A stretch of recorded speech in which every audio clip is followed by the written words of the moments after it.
Welcome back to another episode of the On Deck Circle podcast. I am your host, Nick Zaniboni, aka The Italian Breakfast, with my co-host, Mr. Jason Beckner. How you doing today, buddy? What up, Nick? I'm wearing my little Big League Chew purple or grape variant Cubs hat today. I got it last year, just to been, didn't really want to wear it. It's kind of weird, like purple green Cubs hat. But I thought, you know what? I saw it on my shelf. I was like, let's bust it out for the On Deck And you Circle spent tonight. like $40 on it, so you might as well wear it. Easily, and it came with a little pin on like a little Big League Chew pin. Yeah. I took that off because I'm not a pin guy. Like I'm not gonna wear a pin on my hat. So yeah, here we are. Yeah. All right. So without further ado, it is the cold open question of the week. Here we go. As you know, and you're recently becoming a wrestling fan, this is a wrestling themed question just because we're a wrestling podcast now.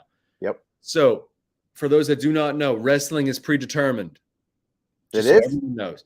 If you could write the script of one record being broken in the MLB this season, who is doing it and what is the record? Ready, set, go.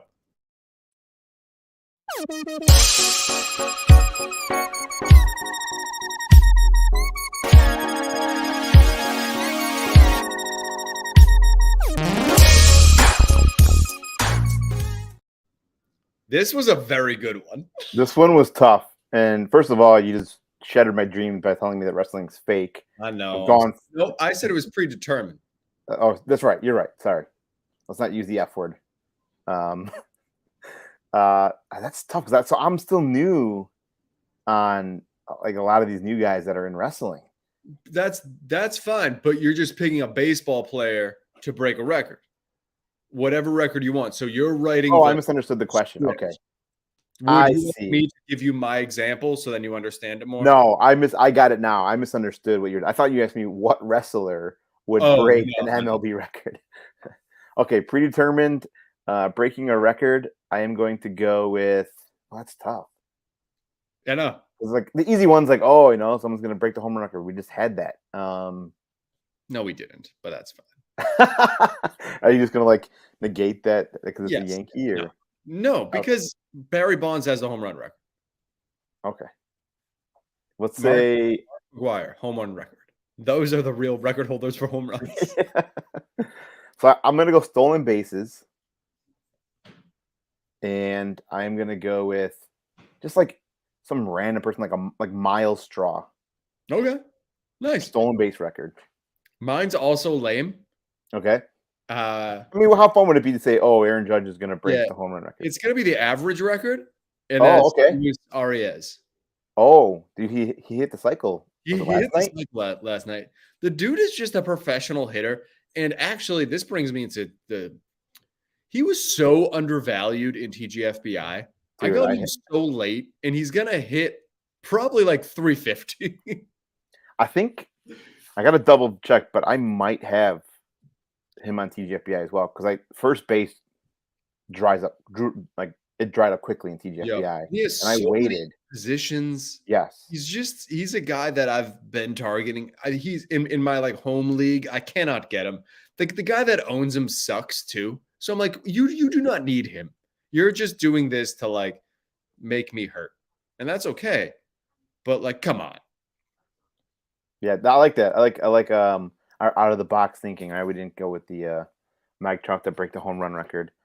Yeah, we'll see. Well, before we get into the podcast, let's get a little bit of business out of the way. You should sign up to play fantasy baseball at Fantrax. You can join and either move a league, the current league already over there, or you can make a new one. You can do that at fantrax.com/fantasy6pack. Also, I think this should be the lead in. It actually is. You should be subscribed to our YouTube channel. Mm-hmm. I mean, you're going to get On Deck Circle weekly. We got waiver wire videos coming out. We got a ton of great content on the YouTube channel. So make sure you subscribe. Hit that notification button, that little bell, that you would be notified every time me and Nick go live or any other videos drop. Joe's Fantasy Six Pack Hour on Thursdays. Also, go on and head over to fantasy6pack.net. Sign up for our all access memberships. You can get great rankings. We have 3. Keith, Travis, and Joe were all ranked in top 10 baseball rankings last year. That's ridiculous. With Keith being number 1 overall. So if you want to get access to those award-winning rankings, you're going to sign up at fantasy6pack.net and then just find the all access member program and sign up there. That's going to do it for the business aspect. Let's get it. Let's get into it. I mean, I don't want to throw salt into the wounds, into El Luchador's wounds, but Taj Bradley is dicing up your Boston Red Sox right now, making his debut. Last I checked, no hits, 5 There's strikeouts, only a 1 walk. run, Jason. It's 3-1. Let's go.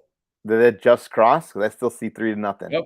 It just happened. Not Trey Oh, Turner. I see it. Justin Turner singled. Verdugo scored. Here comes the Sox. Cassis is about to go yard. You know who might have an opinion on that? You know who might have an opinion on that? Right, Nick Mysterio might have a name on. Might have an opinion on what's going on with the Bo Sox. I'm not even gonna try and put my glasses on. Yeah, no glasses. So, give us a little breakdown on what's been happening in the land of Bo Sox and Beantown. So in the land of Beantown, things are not great. They are 5-6. They did sweep Dave's Tigers. He was at opening day. He was tweeting all this stuff. Can't wait to watch Chris Sale get rocked. Blah blah blah. He didn't. I cannot. This is the most uncomfortable thing, man. Just got to roll with it, bro. Just got to roll with it. How do they wrestle in this? So we've got that. We've got Adam Duvall breaking his wrist. He does not need surgery, but you know what? I'm coming into today with a positive aspect, and do you want to know what that is? His name is Brian Bayo. Brian Bayo did his last rehab start last night. Went 6 innings, 4 hits, 1 run, 0 walks, and four strikeouts in 81 pitches. The most impressive thing I see there is 81 pitches for 6 innings. I'm very excited. He should be back with the Sox next week, and that is my lone exciting thing for the Red Sox. It is currently a 1-1 count with Cassis. There's now 2 strikes. We are going to live stream play-by-play the Taj Bradley debut. He has 6 Ks. He has 7 Ks. Yes. Okay. So we just spoiled it, but yeah, you can take that off now. We'll go back to our today. This week, we're going to be talking about, it's been what? Almost 10 days? 10 games, I should say, not 10 days. Yeah. We're, I think, 12. Some teams have 12 to 10 games. The Rays are 11-0, just like everyone predicted. Right. So I think it's time to look back, super small sample size. So why not look at some of the rookies and how they're performing? First of all, we buried the lead with Taj Bradley in the Boston game. He's making his debut tonight. 2 hits, 1 run, 1 walk, 7 strikeouts to only 1 walk. So as of right now, seems to be, cruising along here. Let's see if he can bring Tampa Bay to 12-0. But he wasn't the only rookie to make his debut today. No. We also had MLB's Pipelines has him as Minnesota Twins' 4th prospect. Edward Julian made his debut. This was a guy that I thought was going to, start the year on the team after his last year. Guy's a really good hitter. In the Arizona Fall League last year, he slashed 400, 563, 686. Oh my gosh. Yeah. So far, and then in spring training, more of the same. And then he was sent down and went to AAA. So far this year in AAA, even after getting off to a little bit of a slow start, he's slashing 290, 421, 548. Made his debut today against the Sox, the White Sox, that is. He batted 7th in the lineup, went 0 for 2 with a walk. I think the biggest thing is no strikeouts. But if this dude's available in any of your leagues, I would highly grab him. Second base is a wasteland already. Yeah. They're going to bring him up. They're going to play him. I think he'll be able to hit for a high average in the majors. The power, I think, will develop as well. It's not like he's just like a Luis Arias, but yeah, I mean, he hit a home run last. He did hit a home run last night, so we shouldn't. We'll I strike that from the record about Luis Arias. Yeah, so make sure he's not available in any of your leagues, because I know in TGFBI he's probably going to go for like $600 in FAB. So people are crazy, man. Yeah. All right, so let's get more into some of the guys that have actually started the year and are already on teams. Can we not talk about this guy? Why? You know why. I don't know why. In the Nerf draft, this is where my draft all went downhill. I completely forgot about that, dude. Dude, Jake has been texting me. Every time he hits a home run? Everything. He's putting stuff on Twitter. He's putting things everywhere. And it makes me so sad because I was right. Mm-hmm. And it's awful to be correct on a player when you do not own him. especially in such a competitive league where I could have been like, yeah, I fucking called it, Jeff.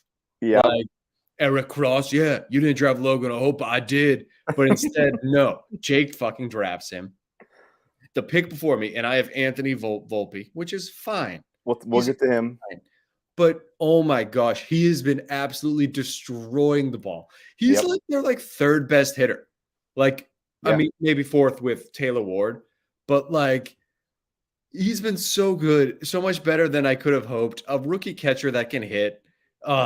It's really disappointing, Jason. I know. So I'm not disappointed because I own him in a few leagues, including my hometown dynasty league, which I had him actually when he was a Philly prospect. Goes over to Angels last season at the trade deadline, makes the opening day roster, and it's just been on an absolute tear. Slashing 258, 314, 677, 4 home runs, and 10 RBIs. Yeah. Those 4 home runs lead all catchers in baseball. So, I mean, for anyone that was in redraft or TGFBI or anything like that, I'm sure if you waited on catcher in two catcher league, obviously he wasn't around, but late rounds, in like a single catcher, I mean, you're getting all the worth right now because he is proving that, and for most dynasty people, like they saw this coming. He's last off season was his big, like he might have been on like your waiver wires on those like 20 team leagues, but he was like that first claim that like as soon as the offseason begins, it's like, all right, waivers opens here. He was the guy that was being claimed because his hype kind of came towards the end of last 2 seasons ago, 2020. He broke out, in the minors. He really made a name for himself in prospect especially ranking. a catcher. That trade, this has nothing to do with a rookie, but Brandon Marsh has been awesome this season. Him for Hope is like another good like deal. I don't know if there were other pieces like involved. I don't. There may have been like maybe one small one, but there was for the most part straight up. Good trade. Like it worked out for both teams, and that's something that I love to see because you don't, especially if Marsh was struggling. I'm not saying major league players do this, but I would. Right. They would see he's raking, and he's like, "Oh Jesus, they traded this guy for me." But I'm very happy that both of these teams are quote unquote winning the deal. Yeah, and going back to that trade, it was kind of shocking to me. I mean, don't get me wrong, Logan O'Hoppe was awesome, and it was a great deal for the Angels. But for them to give up on him so quickly was, I mean, kind of shocking to me. Because at the time, right, like, O'Hoppe is, or O'Hoppe, or whatever his name is actually a really good prospect at the time. I'm trying to look up if there was any minor throw-in or anything with the transaction. Nope, straight up.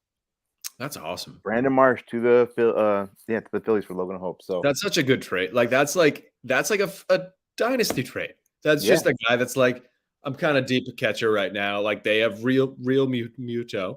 Yep. They're like, you know what? I'm going to deal him. I need an outfielder because Mickey Moniak sucks. Boom. Yeah.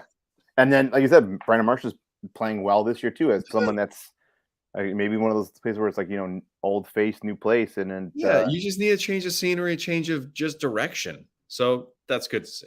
Yeah, absolutely. All right, we'll get on to our next guy. Everyone's heartthrob this year prior to the season starting off was Jordan Walker, who's actually kind of living up to the hype, right? I mean, he had a great spring. Yeah, he's been solid.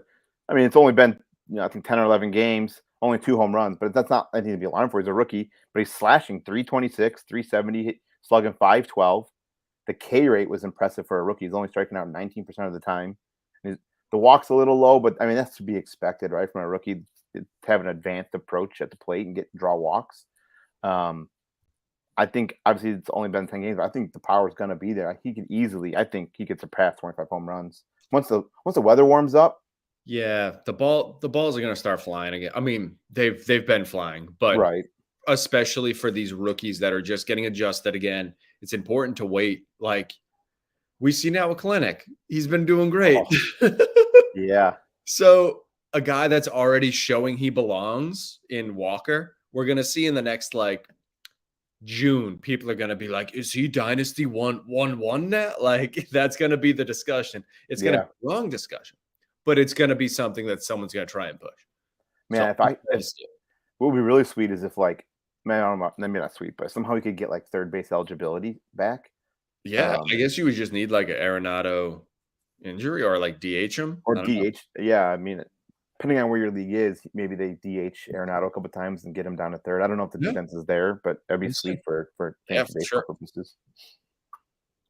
Well, not all rookies can come up and dominate like the last two. So I'm going to talk about someone that's been having a little bit of a struggle at the plate in their first week and a half of baseball, and that's the Yankees' Anthony Volpe. Kind of got a little bit of a surprise making the opening day roster.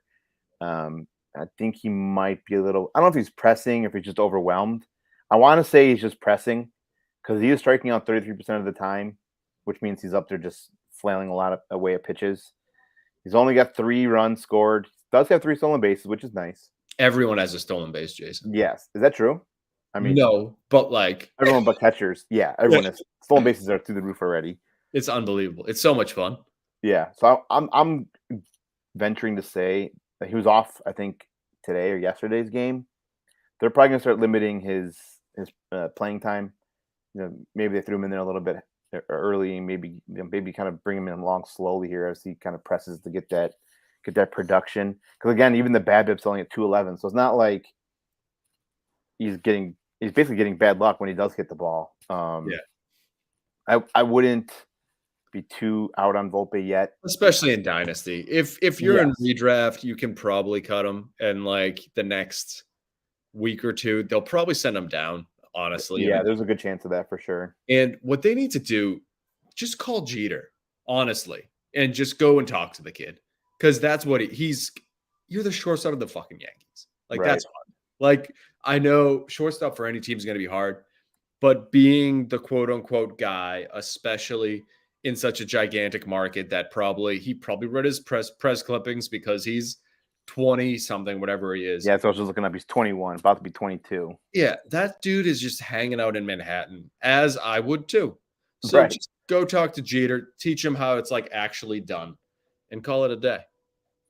Yeah, I agree. I think limiting the playing time and limiting the at bats a little bit as the season goes on. If he starts getting hot, then give him some more at bats. But I think they're gonna have to start limiting some of his playing time for sure. For sure. From your rookie of the year pick to mine, Josh Jung, third base for Texas, having an all right season. I mean, it's still early again, like all these guys, but I think the biggest thing is the K rate's down a little bit, only 21% right now. That was the biggest issue last year. To see him not striking out, that's huge. He's got 2 home runs, 7 runs, 5 RBIs. The slash line's not bad either. 263, 333, 474. Obviously, maybe a little bit more power would be great, but I think he's kind of showing why he was such a highly touted prospect coming out of college and why everyone was so in on him last year. And he's obviously, I think he's belongs and will continue to man the hot corner for Texas. Yeah, I have him in TGFBI? No, what's the league that we're in? Oh, 30 Rock. 30 Rock. Thank you. Yes, I have him in 30 Rock. He's been fine. Like, I'm not worried about him at all. I think he could. He's just like, everyone's just like a good week away from like us forgetting that we even said they were struggling. Exactly. Because it's just so early. Like, Matt Chapman's the greatest hitter of all time. Which is crazy because he never was like this until all of a sudden he's breaking out this year. And as far as the consistency of right, he was always so streaky in Oakland, and even last year for Toronto, he's so streaky. And now he's kind of like, he has such like a great approach. Like I've watched some of his at bats, and he looks like a different player. Like, honestly. Mm-hmm. But back to Josh Jung. Yeah, I'm not worried about him. I think he's going to be great, and just he's in a good place for it too. Rangers are a patient org, I think, and he just seems to be the guy, which is fine. So just let him struggle, especially when you have they don't have Seager right now because he just got put on the IL. But like when you have veterans like that, it's good to have people around you. Yeah, no, absolutely. All right, let's go to the next guy. One that's I think people may have been out on at the beginning of the season, but it's proving that he should be considered for sure. James Outman, outfielder of Los Angeles Dodgers, just having an insane start like some of these other rookies. Slashing 273, 442 on base, slugging 727. He's got 3 home runs, 9 RBIs, 2 stolen base. the approach at the plate is insane. He's got almost the same amount of Ks as walks. So and, he's waiting for his pitch. When he's seeing it, he's hitting it out of the park. And I mean, I think in years past he was kind of just like log jammed behind all the other veterans that the Dodgers have had. And I guess maybe a little bit of Dodger magic too doesn't help. It's just the Dodgers, man. It's ridiculous. I mean, we got Jason Hayward. I think like with 3 home runs in the first 10 games or something like that. So definitely some Dodger magic. Yeah. But no, the James Outman is going to be awesome, and it's going to piss me off. I mean, you didn't mess up your nerf draft with Outman, did you? No. that would have been a double whammy. Not yet. Miss out on O'Hoppe and Outman. Nah. But I think the biggest takeaway from all these guys, aside from one or two few names, is the success that they've had this early in the season. Yeah, I feel like last year we didn't have the big guys work. Even Julio, who started off in the majors, was a bit of a slow start, if I remember. Nothing like, oh my God, he's going to get sent down. But even he, who's now like, a top 5 dynasty startup player, he was kind of struggling at the beginning too. So all these guys to come up and just start producing right away, I think is the biggest takeaway for me, because I play both dynasty and redraft, and one thing I usually don't do in redraft is take rookies I don't draft rookies in redraft. Yep. I mean, I'll wait on them and see if they start to produce or whatever, but you can't in redraft. You just can't, because majority of the time they come up and at least struggle, at least with the batting average and the striking out, which a lot of the guys are not doing. So I think that's the biggest takeaway for me, at least with the rookies in the early season so far. Yeah, for sure. I'm excited to see who we talk about next week. It's probably going to be Taj Bradley, who's going to be like the greatest pitcher of all time by then. Yeah, I think with minor leagues just kicking off like this week, maybe we can check in on some top minor league. Maybe a little down on the farm. Ooh, we haven't had it down on the farm yet. We might be able to start it next week. Maybe we'll get Dave on one time just to do just so we can hear his voice again. I mean, I could just play the music right here, but we'll hold it off. Make fun of Dave in person. We're not going to spoil the on the farm lead in. All right, Jason. Before we go, what do you got? I made a big trade this week, and I want to hear what you think about it. Was this in 30 Rock? I thought you made a trade in 30 Rock. I did, but that was not a big trade. Okay, but sometimes it isn't 30 teamers. But okay, it is not. All right, hold on. I need to scroll to see the exact one. So this is my home league. I'm very good. Like, my team is good. Okay. So this offseason, you're contending. What? Yeah. You're a contender. I'm very much contending. In the offseason, I focused on getting guys that get on base. Unfortunately, what I did not account for that was guys like Brandon Nimmo, Stephen Kwan don't hit home runs. So the first week of the season, I was like, oh shit, I won 12-0 because it's fucking me. But then I was like, I need to fucking find a power. So my starting pitchers, my big 3 for starting pitchers are Shane McClanahan, Kevin Gausman, and Zach Gallen. Okay. All solid. My depth is like, I have Eiflin, Pavetta, just like those, like that, like lower tier guy, whatever. I have Kyle Wright, who just came back, which is helpful. So put some names out there. And I said, you know what? I'm going to trade Zach Gallen. It's fine. Of those 3, he'd be the one I trade too. Yes. Same here. So I get a trade offer that's Zach Gallen for Kyle Schwarber. Okay. That's perfectly fine. But you were hungry for more. I was hungry for more.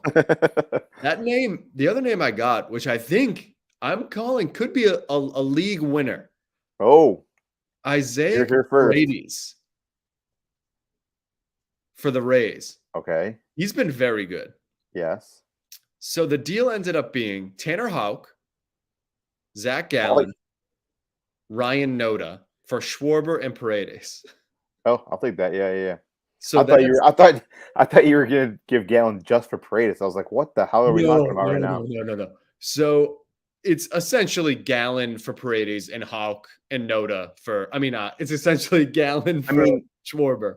The only thing good about Noda is he's 5 rule draft or Rule 5 draft, so he will be on So the he team. needs to stay. It's Oakland. It's Oakland. Who cares? Yeah. So I'm excited, especially with the Rays being so good. And his eligibility was first, second, and third. So that was good too.